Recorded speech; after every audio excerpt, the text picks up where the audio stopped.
L'actualité à l'étranger avec d'abord notre enquête sur l'envers du décor de la carte postale des Maldives. Un paradis qui accueille plus d'1 million de touristes chaque année, mais qui a aussi sombré dans le chaos. Arrestation arbitraire, état d'urgence. Le président s'est octroyé récemment les pleins pouvoirs. À quelques encablures des plages, c'est un tout autre visage que nous avons découvert. Envoyés spéciaux Nicolas Bertrand, Thomas Donzel. Elles font rêver le monde entier. 1200 îles au milieu de lagunes turquoises et plages de sable blanc. Voici la carte postale des Maldives. Mais aujourd'hui, les Maldives, c'est aussi ça. Dans la capitale, l'état d'urgence est décrété depuis 15 jours. L'armée et la police se déploient. 2 juges de la Cour suprême ont été arrêtés. Le Parlement est suspendu. Derrière ce chaos politique, il y a 7 hommes. Avec l'état d'urgence, le président des Maldives vient de s'attribuer les pleins pouvoirs. Depuis 2013, il a systématiquement réduit au silence toutes les institutions démocratiques. Dorénavant, il contrôle tout seul. Pour comprendre ce qu'il se passe, il faut aller à Malé, la capitale. Les journalistes étrangers y sont désormais interdits, certains ont été expulsés. Nous nous faisons donc passer pour des touristes et nous filmons avec un caméscope de vacances.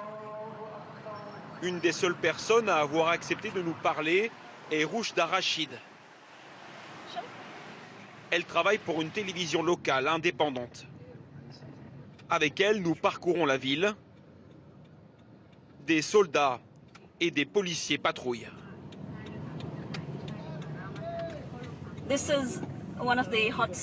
Voici un des points chauds. Il y a des collègues à moi. Nous sommes devant le Parlement. Je vous conseille de baisser votre caméra. Si la police nous voyait, nous serions arrêtés. Que se passe-t-il? Le Parlement a été fermé et les députés tentent d'y entrer quand même. Mais tout est barricadé. Les députés, pourtant élus, sont en train d'être expulsés par la force.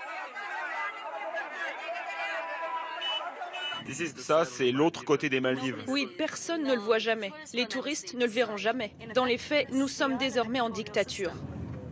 Une dictature visitée par 1 300 000 touristes chaque année, principalement venus de Chine et d'Occident. À leur arrivée à l'aéroport, les vacanciers embarquent immédiatement sur des bateaux pour rejoindre leur hôtel de luxe au milieu des eaux cristallines.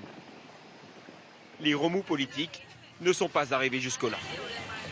Oui, j'ai appris que le pays était en état d'urgence. Je pensais qu'il y aurait des manifestations, mais je n'ai rien vu. Je suis juste venu directement de l'aéroport jusqu'à l'hôtel, donc je ne sais rien, ça ne se ressent pas. Leur séjour sur le côté brillant de la carte postale contraste avec celui des habitants.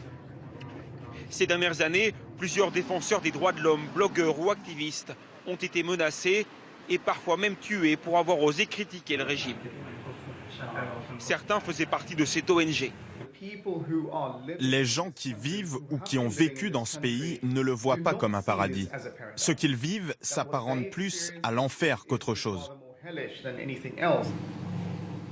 Tout est fait pour que les deux mondes ne se mélangent pas, que les vacanciers ne se rendent compte de rien et en tout cas pas de la situation politique. Il ne faudrait pas effrayer la poule aux œufs d'or alors que l'économie du pays repose en grande partie sur le tourisme.